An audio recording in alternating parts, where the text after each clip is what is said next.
வணக்கம் தமிழா. இன்னைக்கு இந்த என்ன பார்க்க போறோம்னா 6 முதல் 10ஆம் வகுப்பு வரை உள்ள கணித பகுதியில் பாட சுருக்கம் சொல்லி லாஸ்ட்ல ஒவ்வொரு பகுதியும் கொடுத்துருப்பாங்க. அதில் உள்ள இந்த நினைவில் கொள்கை இந்த இதுல இருந்து பார்த்தீங்கன்னா இன்னும் பார்த்தீங்கன்னா டிஎன்யூ யூஎஸ்ஆர்பி டிஎன்பிஎஸ்ல இதுல இருந்து கொஸ்டின்ஸ் ரிப்பீட்டடா வந்துட்டு இருக்கு. ஸோ நிறைய ஸ்டூடெண்ட்ஸ் அதை நம்ம கவனிக்காம போய்கிட்டே இருக்கும். ஸோ அதனால இந்த முறை மிஸ் பண்ணாம அதுல மார்க் எடுக்கணும் அப்படின்றத நம்ம ஃபுல்லாவே ரெடி பண்ணிட்டோம். கிட்டத்தட்ட 6 முதல் 10ஆம் வகுப்பு வரை உள்ள ஒவ்வொரு டாபிக்கும் நம்ம மெர்ஜ் பண்ணி கிட்டத்தட்ட யூனிட் 16 வரைக்கும் நம்ம என்ன பண்ண தனித்தனியாக உங்களுக்கு கொடுத்து வச்சிருக்கோம். இதை நீங்க கரெக்டா பிளான் பண்ணி படிச்சீங்கன்னா வரக்கூடிய தேர்வுல கண்டிப்பா தியரி கொஸ்டின்ஸ் கேட்டா நீங்க கண்டிப்பா நல்லா ஸ்கோர் பண்ண முடியும். இப்ப டிஎன்யூ தேர்வு பொறுத்தவரை பார்த்தீங்கன்னா வாக்கியம் 1 வாக்கியம் 2 இல்ல பொறுத்துகை இல்ல ஃபார்முலா கொஸ்டின்ஸ் எல்லாமே பார்த்தீங்கன்னா இங்க இந்த நினைவில் கொள்கை இந்த டாபிக் வந்து டைரக்டாவே எடுத்து கொஸ்டின்ஸா கொடுக்குறாங்க. ஸோ அதனால டிஎன்யூஎஸ்ஆர்பி தேர்வுக்கு தேவையான மாணவ கம்பல்சரி இதை நீங்க படிச்சாலும் டிஎன்பிசி படிக்கிறவங்களும் பார்த்து வச்சு நீங்க இதுல இருந்து கண்டிப்பா கொஸ்டின்ஸ் கேட்கிறாங்க. இப்ப பாருங்க, இப்ப பொதுவா இந்த மாதிரி கொஸ்டின் நம்மளுக்கு கேட்டிருப்பாங்க. இப்ப முழு எண்களில் மிக சிறிய எண், விகிதம் ஒரு எண்களில் மிக சிறிய எண், இந்த மாதிரி எண்கள் பேஸ் பண்ணி கேட்கலாம். அதே மாதிரி பாத்தீங்கன்னா கூட்டல் சமணி பெருக்கல் சமணி, கூட்டல் சமணினா 0 பெருக்கல் சமணி எவ்வளோ 1, இதை பேஸ் பண்ணி என்ன பண்ணிருக்காங்க இதுவரை கொஸ்டின்ஸ் கேட்டிருக்காங்க. ஓகே, இப்ப அடுத்து பகை என்னது ஓகேங்களா. ஸோ பகை நம்ம எல்லாமே பார்த்தீங்கன்னா நம்ம ஆன்சர் பண்ற அளவுக்கு படிச்சிருப்போம். ஆனால் திகிரை கேட்கும்போது கொஞ்சம் நம்ம டவுட் வர ஆரம்பிக்கும். ஓகே, இங்க திகிரியாவை நம்ம பார்க்க போறோம் அவ்வளவுதான். பகா எண் என்னது, பகு எண் என்னது, இரட்டை பகா எண்ணா என்ன இருக்கும், இரட்டை பகா என்னது, பகா எண்ணோட வேறுபாடு இரண்டாவது என்னது இரட்டை பகா எண் அப்படின்னு சொல்லுவாங்க. அதே மாதிரி பாத்தீங்கன்னா இந்த சார்பகா எண், சார்பகா எண்ணுக்கு இன்னொரு பேர் என்னன்னா இணை பகா எண் சொல்லுவாங்க. அதாவது கச்சிசியம் ஒன்னா இருந்தா என்னது சார்பகா எண் அல்லது இணை பகா எண். ஓகேங்களா. அதே மாதிரி மீ பெரும் பொது காரணி அதுன்னு எப்படி கண்டுபிடிக்கிறோம், மீ சிறு பொது மடங்கு எப்படி இருக்கு. இன்னொரு முக்கியமான ஒரு ஃபார்முலா பாத்தீங்கன்னா இதுதான், இரண்டு எண்களின் பெருக்கல் பலன் மீ பே கா மற்றும் மீ சிமான் பெருக்கல் பலனுக்கு சமமாக இருக்கும். இது ரொம்ப ரொம்ப மெயினான ஒரு ஃபார்முலா. இதை பேஸ் பண்ணி நிறைய கொஸ்டின் நீங்க ஆன்சர் பண்ணிருப்பீங்க. இங்க தியரியா கொடுத்துருங்க அவ்வளவுதான். ஓகேங்களா. அடுத்து பின்னம். ஓகே, நான் ஃபர்ஸ்ட் எண்கள் டாபிக் மட்டும் தான் தனியாக கொடுத்துருக்கோம். ஸோ எண்கள் 6 முதல் 10ஆம் வரை எங்கெங்கெல்லாம் இருக்கோ ஸோ அது எண்கள் அனைத்துமே ஒன்றா கம்பைன் பண்ணி உங்களுக்கு கொடுத்துருப்பாங்க. இது மாதிரி பின்னங்கள் பேஸ் பண்ணி இப்போ கலப்பு பின்னம்னா என்னது பார்த்தீங்கன்னா முழு எண் மற்றும் தகு பின்னத்தின் கூடுதல் தான் என்னது கலப்பு பின்னம். ஸோ இந்த மாதிரி தியரி கொஸ்டின்ஸ். இதே மாதிரி பார்த்தீங்கன்னா ஸோ ஒவ்வொன்றையுமே இருக்கும். முழுக்களின் கூட்டல் சமணி, முழுக்களின் பெருக்கல் சமணி. ஓகே, இதெல்லாம் தேர்வுல அடிக்கடி கேட்கக்கூடிய ஒரு கொஸ்டின்ஸ் தான் இதெல்லாம். அதே பார்த்தீங்கன்னா மிகை மற்றும் குறை எண்கள் தொகுப்பானது என்னது குறியீட்டு எண்கள். அதே மாதிரி மிகையும் அல்லாத குறையும் அல்லாத ஒரு எண் எதுன்னு கேட்பாங்க. மிகையும் அல்லாத குறையும் இல்லாத ஒரு எண் பார்த்தீங்கன்னா 0. ஓகே, அதுவும் நம்ம தெரிஞ்சு வச்சுக்கணும்.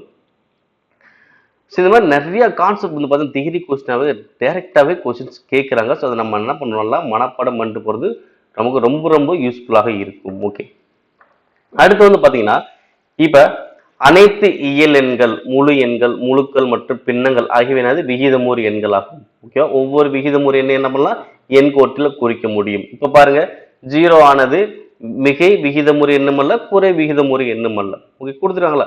அதே பார்த்தீங்கன்னா கூட்டல் நேர்மாறு பெருக்கல் தலைகீழ் இந்த மாதிரி கான்செப்ட் பேஸ் பண்ணியும் டிஎன்எஸ் கொஸ்டின் கேட்பாங்க. அதுவுமே பார்த்தீங்கன்னா இந்த நினைவில் கொள்கை இந்த பாட சுருக்கத்துல தான் உங்களுக்கு கொஸ்டின்ஸ் அனைத்துமே இருக்கு.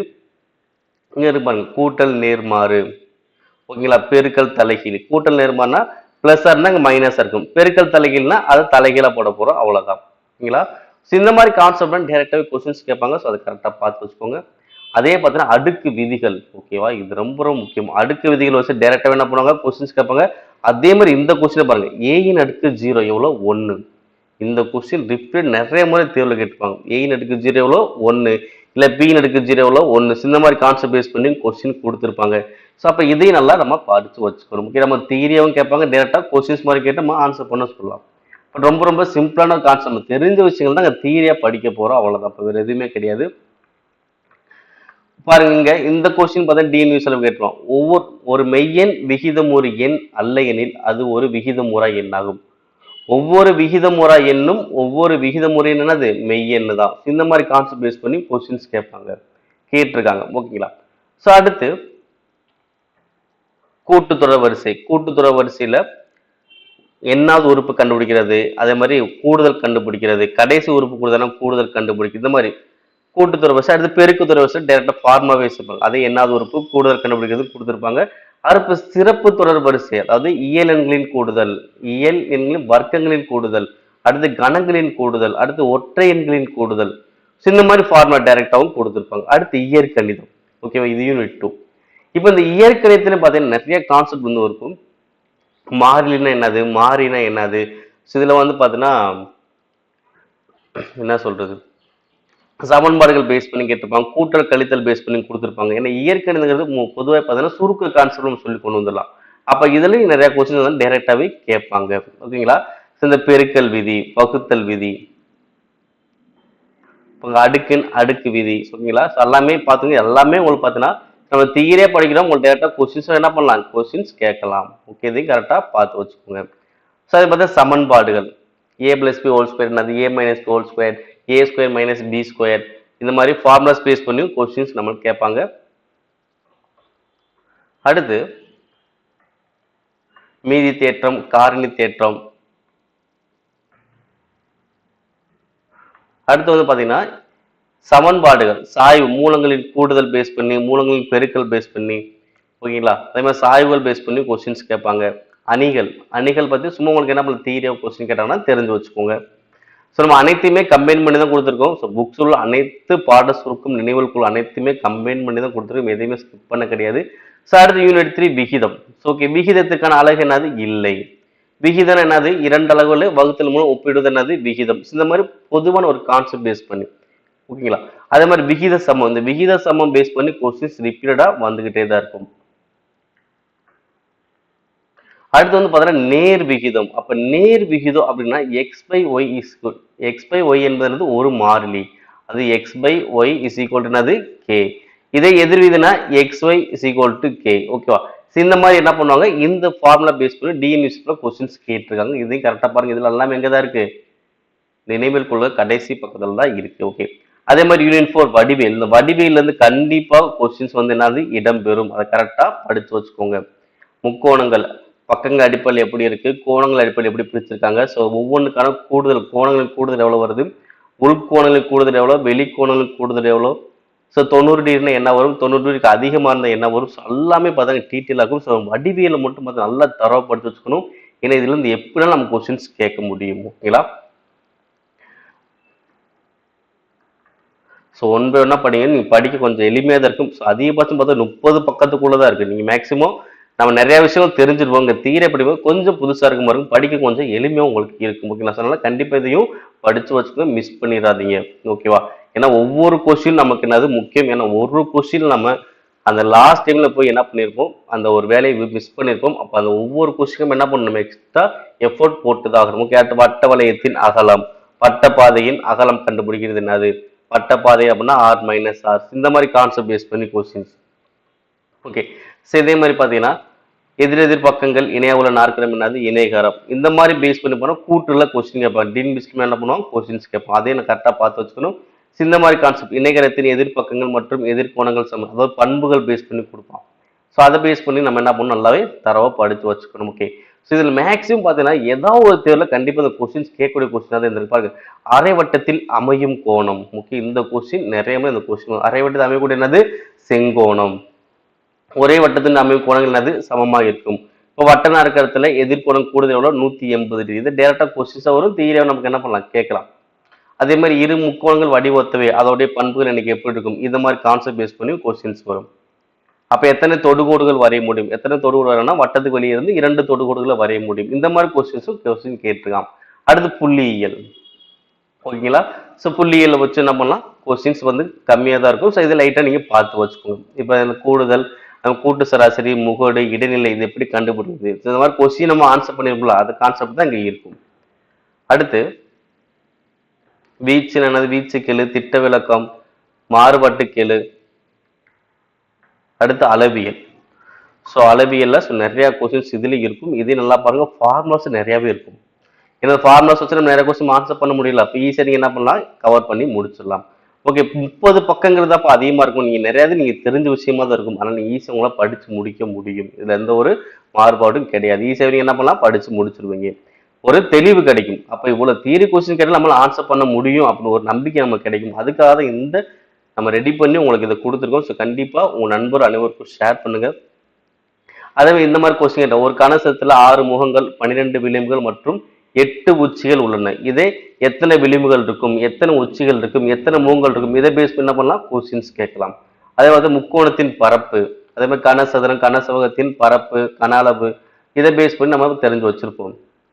அதே பார்த்தீங்கன்னா இங்க வந்து பாத்தீங்கன்னா இந்த உள்ளிடற்ற உருளை, உள்ளிடற்ற கோலம், உள்ளிடற்ற அரைக்கோளம், நேர்வட்ட கூம்பின் இடைக்கண்டம், இதை பேஸ் பண்ணி நிறைய பேர் நம்ம தெரியாம வச்சிருப்போம்.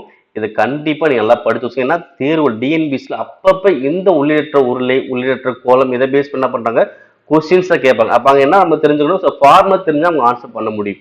நம்ம பொது உருளைன்னு படிச்சிருப்போம், பொது கோலம் படிச்சிருப்போம். அந்த உள்ளிடற்ற உருளை, உள்ளிடற்ற கோலம் நம்ம கொஞ்சம் கன்ஃபியூஸ் ஆகும். ஸோ ஆனால் இந்த ஃபார்முலா தெரிஞ்சாதான் இங்க நம்ம ஆன்சர் பண்ணவே முடியும். இதை நல்லா தெரிஞ்சு வச்சுக்கோங்க. அடுத்து பட்டியல், லாபம், நட்டம். ஓகேங்களா? இதுலயும் டைரக்டா என்ன பண்றாங்க, டிஎன்பிஎஸ்ல கொஸ்டின்ஸ் கேட்பான். தள்ளுபடினா என்னது, தள்ளுபடினாது குறித்த விலையிலிருந்து விற்பனை விலை கழிச்சோம்னா தள்ளுபடி. ஓகே, இப்ப குறித்த விலைன்னா விற்பனை விலையும் தள்ளுபடி சேர்த்தாதான் குறித்த விலை. இந்த மாதிரி அடக்க விலை அதிகமா இருந்தால் லாபம் கிடைக்கும்.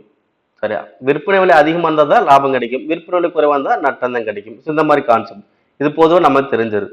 அடுத்து தகவல் செயலாக்கம். தகவல் செயலாக்கம் பிபுனோசி சீரியஸ் எப்படி இருக்கும், லூகாஸ் தொடர் சீரியஸ் எப்படி இருக்கும், இந்த மாதிரி கான்செப்ட்லயும் கொஸ்டின்ஸ் இருக்கும். அடுத்து சமசீர் தன்மை.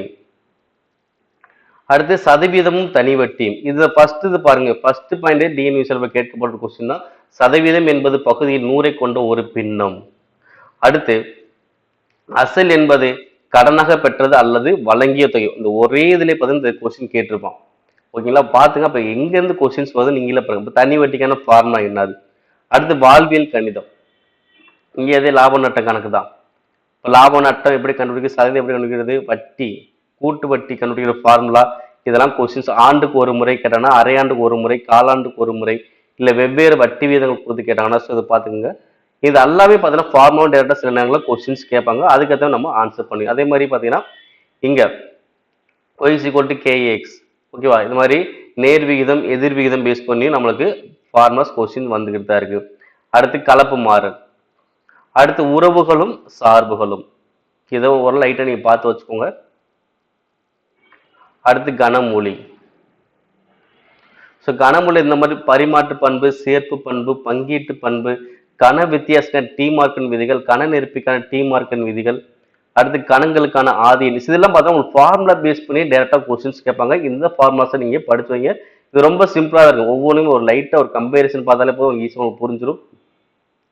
அடுத்து ஆயத்தொலை வடிவியல். இதுலயும் பாத்தீங்கன்னா புள்ளிகளுக்கு இடையே உள்ள தொலைவு, முக்கோணத்தின் பரப்பு, நாற்கரத்தின் பரப்பு, இந்த மாதிரி கொஸ்டின் பேஸ் பண்ணி நடுக்கோட்டு மையம், நடுப்புள்ளி, இதெல்லாம் கண்டுபிடிக்கிறதுக்கான ஃபார்முலாஸ் இருக்கும். நம்ம ஆன்சரை பார்க்க தெரிஞ்சிருப்போம். அதே மாதிரி சாய்வு கண்டுபிடிக்கிறது. அடுத்து இந்த மாதிரி ஒய்ஹெச்சுக்கு இணை x = 0, xஹெச்சுக்கு இணை y = b, இந்த மாதிரி கான்செப்ட் பேஸ் பண்ணி கொஸ்டின்ஸ் கேட்பாங்க. அதே மாதிரி இந்த கொஸ்டின் பாருங்க, m1 m2 என்ற சாய்வுகள் இரண்டு நேர்கோடுகள் ஒன்றுக்கொண்டு செங்குத்தாக இருந்தால் மட்டும் அதன் மதிப்பு எனக்கு என்ன வரும், -1 அப்படின்னு வரும். முக்கியம், இதையும் கான்செப்ட் தெரிஞ்சுக்கணும். அடுத்து முக்கோணவியல். சைன் தீட்டா, காஸ் தீட்டா, இதோட ஃபார்முலா எப்படி இருக்கும், இதோட தலைகீழிக்கான விகிதங்கள் எப்படி இருக்கும், அதே மாதிரி முக்கோண விகிதங்கள், நிரப்பி கோணங்களுக்கான முக்கோணவியல் விகிதங்கள், அடுத்து முற்றொருமைகள். ஸோ எல்லாமே பார்த்தீங்கன்னா ஃபார்முலாஸ் எல்லாம் தெரிஞ்சு வச்சுன்னா இது ஈஸியாக நம்ம ஸ்கோர் பண்ண முடியும். இது டேரக்டாவே கொஸ்டின் மாதிரி எப்படி டேரக்டாவே கேட்பா நம்ம ஆன்சர் பண்ணலாம். அடுத்து நிகழ்தகவு. அப்ப நிகழ்தகவுனா உறுதியா நிகழ்ச்சினா 1, ஈரா நிகழ்ச்சினா 0. இது ரெண்டையுமே கூட்டணிகள் வரும் 1. ஸோ நிகழ்தகவு மதிப்பு இடைவெளி எப்படி இருக்கும், 0 மற்றும் 1க்கு இடைவெளி தான் இருக்கும். இந்த மாதிரி கான்செப்ட் பேஸ் பண்ணி கொஸ்டின்ஸ் இங்க இருக்கும். ஓகேங்களா? இவ்வளவுதான்ப்பா.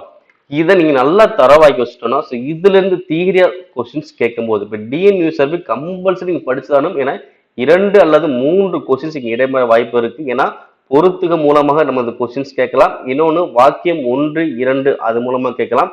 இல்லைன்னா அந்த கொஸ்டின் டைரக்டாவே நம்ம கொடுத்து கொஸ்டின் கண்டுபிடிக்க சொல்லலாம். ஓகேவா? இந்த 3 வழிகளிலையும் 3 அல்லது 2 கொஸ்டின் நம்ம டைரக்டா கேட்க வாய்ப்புகள் இருக்கு. ஸோ அதனால நல்லா படிச்சு வச்சுக்கோங்க. டிஎன்பி ஸ்டூடெண்ட்ஸும் கண்டிப்பா எதை தெரிஞ்சு வச்சுக்கோங்க. இதே மாதிரி நமக்கு என்ன பண்ணுவோம், நார்மலா நம்ம அப்ளை பண்றதுக்கு நமக்கு இந்த ஃபார்முலாஸ் அனைத்துமே யூஸ்ஃபுல்லா இருக்கும். இதை நம்ம படிச்சோம் அப்படின்னா கண்டிப்பா நம்ம இதுல இருந்து மிஸ் பண்ண நம்ம ஸ்கோர் பண்ண முடியும். அதுக்காக பிடிஎஃப் கொடுத்துருக்கோம். இந்த பிடிஎஃப் லிங்க் நான் டிஸ்கிரிப்ஷன் கொடுக்குறேன். அந்த லிங்க் கிளிக் நீங்க பிடிஎஃப் டவுன்லோட் பண்ணலாம். உங்க நண்பர்களுக்கும் ஷேர் பண்ணுங்க. மேலும் இது போன்ற வீடியோஸ் நம்மளுடைய சேனல் சப்ஸ்கிரைப் வச்சுக்கோங்க. நன்றி.